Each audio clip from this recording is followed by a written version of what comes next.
Oh, hey there, this is One Boom. I think one of the last times you guys saw me, I got picked to play the DICE employee in that video game development related play. Unfortunately, they said I was wrong for the role. I knew too much about Battlefield, so they recast me as a Sledgehammer Games employee, of course. Well, to prepare for that role, I'm going to read the entire history of Stalingrad upside down. This doesn't make any sense. This video touches on a very strange scenario where I can relate to the concern and the frustration, but I don't really get the anger. I don't get why people are acting surprised. Like, this is the weird thing that happens with Call of Duty every once in a while. A Call of Duty game gets announced and everybody acts like it's a brand new problem. Like, oh my god, Call of Duty's coming out this year, why won't it die? But the games keep, topping sales charts and have really good player retention throughout their life cycles, and people keep acting surprised. Now, I'm not saying your criticisms don't matter because the game sells well. I'm saying, why are the criticisms in the form of surprise or anger? Now, apathy, I can kind of understand. I think Activision needs to get the hint that while, yes, their game sells well, the internet doesn't really give a shit after about 2 years. You get a really good COD game, let's say Black Ops 3, but then like Infinite Warfare and World War II come out, and everyone's kind of bored. And then you have a really good COD game like MW 2019. And then Black Ops Cold War and Vanguard comes out and people are kind of burnt. Like, okay, full disclosure, I use a really crappy meme app called iFunny. I've been using it since 2012. I'm trapped, help. I have a problem. But iFunny is essentially just a cesspool where memes go to die. Everything from Reddit, TikTok, Twitter, everything. Name a social media, name a place where brain cells go to die. iFunny grabs the best out of it, and oftentimes the worst. Either way, I started seeing so many Call of Duty memes when Modern Warfare came out. I started seeing just gameplay clips and assassination montages and things being uploaded for Warzone and MW 2019 multiplayer. That recently died again with the existence of Cold War. Modern Warfare 2019 had internet relevancy in the sense that it brought people back to the Call of Duty franchise that had long since left it alone years ago. It brought in new people, it was well marketed, and the free-to-play Battle Royale helped with that a lot. But it's almost like MW 2019 ended while it was still very popular, so Cold War just didn't have the same relevance despite having really good sales. It's like, yeah, we're gonna play it, but we're not gonna talk about it. Hell, I think a lot of people bought Cold War because it was the first Series X PS5 enhanced Call of Duty game. So if you had your hands on a PS5 or a Series X, you wanted a next-gen FPS game to play through, that's kinda your best bet. Like, it even has ray tracing with an asterisk next to it. It's like Cold War sold really well, but nobody wants to admit they bought it by posting about it online. MW 2019 felt like the community came together, and while Modern Warfare 2019 is far from a perfect game that pleased everybody, it was really easy to see its relevance and its influence. So while I understand Vanguard not being the most exciting thing in the world because we just kinda got done still grieving the death of Modern Warfare 2019 and Activision's refusal to even acknowledge its existence, telling you that you didn't buy Modern Warfare 2019, no, you bought Warzone, silly. Even the Warzone skins in the Modern Warfare engine won't work in Modern Warfare, you have to use them in Warzone. Suck it up, bitch. And I get because Vanguard is going the historical fiction route and isn't a part of the Modern Warfare or Black Ops series, it's not going to grab as many people's attention. If it was a realistic World War II game, well, that could be forever replayable and iconic. But after we just dealt with a year of Cold War going silly pants with its theme not really existing after the first season, everything from Black Ops 2 remakes to completely fictional guns and crazy weird skins and clown masks and terrible animations and just an overall technical downgrade from MW, seeing a World War II game in that MW engine, I think people wanted, especially after Battlefield 5's untimely death right as it was getting good, I think people wanted a more grounded, gritty, realistic, authentic, detailed, more believable World War II game from Sledgehammer, and looks like we're not getting that. Vanguard is more like Black Ops 1. It builds off of historical cemented fact to have a more fictional, conspiratorial, almost mythological story. The story of Vanguard is that we're dealing with an underground Fourth Reich after the fall of Berlin. So if you're expecting authenticity, detail, and realism from a fictional Fourth Reich story, no, baby, I don't think so. All of this is to say, I understand the criticisms, I just don't get the anger and the surprise. Like, Call of Duty wasn't gonna come out this year? Like, Call of Duty somehow committing a cardinal sin by just now not being realistic?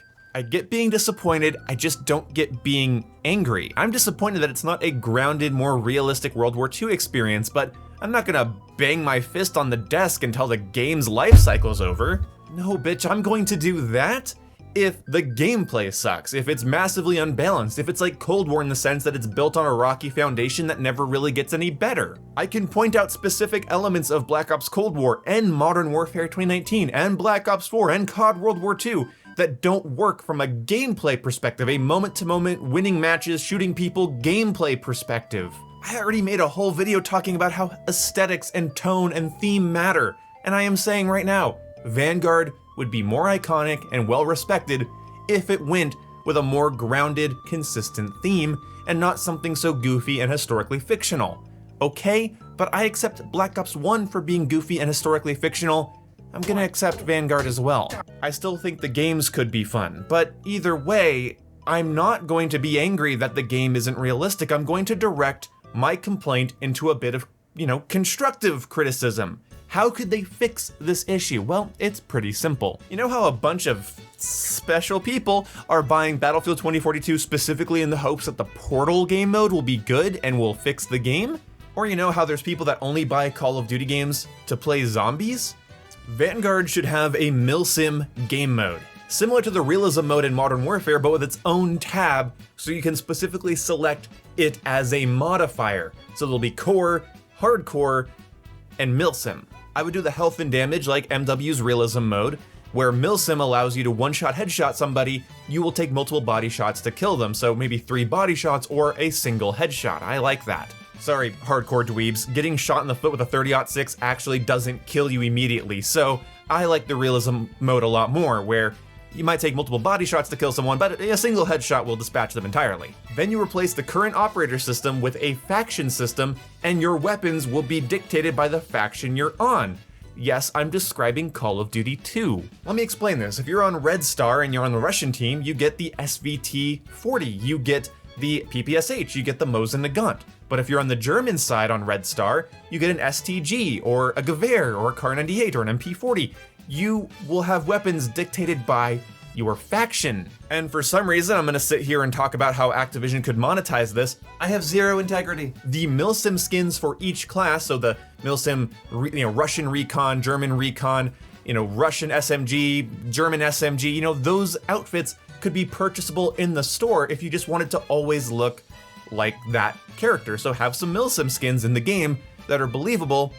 But if you just want to play as a Milsim character, go into the Milsim mode. You will use weapons dedicated to your faction. You will die in a single headshot. You do not get hit markers. This is as real as Call of Duty is gonna get. It's still intuitive twitch shooter fun, which people expect from Call of Duty, but no streaks, no UAV, no minimap, no compass, slow-paced, methodical, realistic gameplay in that beautiful engine, going around the map, checking corners with your STG and your MP40, hoping you don't get your head taken off by a Mosin Nagant. And you'll be able to easily tell who's on your team because of the faction system, even though there's no blue dot above their head in this mode in my perfect world. And you'll be able to tell what weapons your enemies are using based on the skin. There'll be the German assault skin, the German SMG skin, the German sniper skin, the German LMG skin, you get it. Ask for that. If you are a Call of Duty fan and you want Vanguard to be something different, beg for a Milsim mode, beg for a return to realism mode, beg for you could call it anything. Classic, realism, Milsim, call it whatever you want, but if you want it, beg for it, demand it, tweet them in droves, actually use your feedback to do something other than bitch about Call of Duty in YouTube comments and Reddit and iFunny, for God's sake. Call of Duty does not deserve attention every year. If it's going to release every year, there is going to be fatigue. I wouldn't be surprised if Call of Duty doesn't feel relevant and loved again until Modern Warfare 22. Because by that time, the people that were into Modern Warfare 2019 who skipped out on Cold War, didn't play a lot of it, skipped out on Vanguard, or didn't play a lot of it, will be excited to play Call of Duty again. But bitching and whining and crying that Call of Duty isn't realistic is the most dumb thing you can do. Yes, the game will be less iconic. Yes, the game will be less memorable. Yes, the game isn't scratching the itch a lot of us want it to scratch, but it could still be a really fun game. They're not necessarily false advertising. When the trailers describe a Fourth Reich, they say that zombies is going to be canon, and the multiplayer allows you to 50 BMG up a BAR. And one last thing, if you're truly really into firearms, one, why are you playing Call of Duty as your main franchise? Why do you expect it to cater to that specific gun porn need of yours? Why don't you just go fire real firearms if you're so interested in them? You know, that should be worth it to you. Save money, don't buy Call of Duty, buy ammo and go fire your real guns, go to shooting ranges, meet up with other shooters and fire their guns. You know, do that, like prioritize that in your life. Why are you mad that Call of Duty lets us have fun weapon customization? Yes, I know the aesthetics aren't grounded, and it'll make the game less iconic, and it'll make the game feel like more of a visual mess, but that doesn't say anything about the fun factor. Like, isn't it funny? Like, if you're a gun nut, the idea of firing 50 BMG out of a BAR, or loading a drum mag into an M1 Garand, why isn't that funny? You're like, well, this is preposterous, but it's a good thing it's in a virtual setting, in a virtual, you know, low skill gap Twitch shooter. Because I would never do this to my actual M1 Garand, I would never do this to an actual BAR or Thompson, I would never do this because that's not realistic, it's not practical, it doesn't make any sense. Why isn't that funny? Why are people sharing this picture of this 1911 around, acting like it's committing the cardinal sin of not looking like a real traditional 1911? Go buy one. Don't buy video game consoles, don't buy PCs. Don't buy Call of Duty. Go buy guns, go shoot guns, go save up for expensive ammo, and go fire it at things. Go join the military. There's a certain point where it's like, I understand the confusion and frustration. I've made multiple videos about my confusion and frustration and the concerns I have about overall iconicness. I understand that, but being angry about it is what I don't get. Again, I get the frustration, I get the concern, I don't get the autistic screeching like, it's not detailed and realistic enough. Don't buy COD, go buy Insurgency, go play Hell Let Loose, go play Postscriptum, go play Squad, go play something where that interest is actually catered to. People need to also understand that Modern Warfare 2019 is made by Infinity Ward. And they have always, at Infinity Ward, been way more interested in weapon details and animations and authenticity and detail than most of the other COD devs. Infinity Ward, starting with Call of Duty Ghosts, has been putting so much detail into weapons and animations and sounds. I don't know why people are surprised that Treyarch and Sledgehammer aren't doing that. They've never really done that. There are real people working on these games, and they have different priorities during their development cycles, and Infinity Ward has always been more interested in weapon detail, design, and modeling, more so than Treyarch or Sledgehammer. Like, Infinity Ward always has worse weapon camos, but always better, more detailed, crispier guns than Treyarch. Treyarch has great weapon camos, but their weapons always feel kind of fat and boring in a lot of ways. They just don't have the same punch and crispiness to them. So that's also something to keep in mind, that the reason we saw that with Infinity Ward is because it was Infinity Ward. That's something they've been prioritizing since 2013. Like, it's important to really look at the design languages of each developer, in my opinion, because, I mean, you can see that the lighting in Vanguard is very similar to the lighting in Call of Duty World War II and Advanced Warfare. Sort of a drab, flat color scheme with really poppy, bloomy lights. Whereas Infinity Ward's always been more about heavy contrast, sharp imagery, especially starting with Call of Duty Ghosts. Again, those art designers, I believe, are still working there, and that's why Infinity Ward guns are just tighter and crispier, and their games are more contrasty and sharp. Look at Treyarch's games. They really have a thing for color. They like heavy saturation more than sharp contrast. And maybe I am a little autistic to some degree, because I feel like if you're gonna complain with a point. You know, at least prove to the people you're complaining to that you are observing what you're about to bitch about. Otherwise, you're just screaming into the void and potentially annoying people that genuinely want their favorite video game franchise, their favorite pastime, to succeed and be better than it currently is. Well, my room's really starting to smell like Virgin after I spent that much time ranting about that small of a subset of people that are genuinely angry about weapon authenticity in Call of Duty. I wasn't trying to build any straw men, and I'm really not taking this too seriously. It just bugs me when I feel like feedback could be beneficial to the franchise, but the average normie that talks about Call of Duty on the internet just seems to think, oh, it's not realistic, it doesn't deserve my money, when that's never been a real staple of Call of Duty. Anyway, look, there's a lot more nuance than I can really fit into this video. This video is too long as it is, and as much as I'd love to break down every single aspect of the topic when it comes to weapon animations, authenticity, and detail, I'd rather just vent casually and try to make you guys laugh along the way. If you did, check yourself into a fucking asylum. Nothing about this video was funny. It was all entirely serious. I got you.